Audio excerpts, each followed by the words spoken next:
ভাত ধরছে নাকি? গাঁজা খাইছে, গাঁজা খাইছে, শালারা গাঁজা খাইছে। কবি, এই কবি। অপূর্ব, তুমি এই জায়গায় একা একা বয়ে রয়েছো কে? উস্তাদ তো আজকাল আইব না। আমি প্রচুর পরিমাণে গঞ্জিকা সেবন করিয়াছি। গঞ্জিকা মানে গেঞ্জি নাকি? গঞ্জিকা মানে গাঁজা। যখন এটা কবি বা বুদ্ধিজীবীদের আসরে থাকে তখন এটাকে গঞ্জিকা বলে। যখন এটা রংবাজ, মাস্তান, নেশাখোরদের আসরে যায় তখন এটাকে গাঁজা বলে।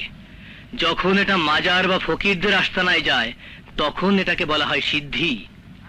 এক কলকি বানাবো? টানবে অপূর্ব? পাগল। আকাশে চিল উঠতে দেখেছো? কি সুন্দর ডানা মেলে উড়ে বেড়ায়। গঞ্জিকা সেবন করলে ওইভাবে আকাশের মধ্যে ওড়া যায়। মনে মনে অনেক কিছু হওয়া যায়। রাজা বাদশা হওয়া যায়। হবে নাকি রাজা? দূর, কি কও? আরে তুমি কি পাগল হয়েছো নাকি? হ্যাঁ, আমি হলাম মহাকাঙ্গাল, আমি রাজা। কি বললে?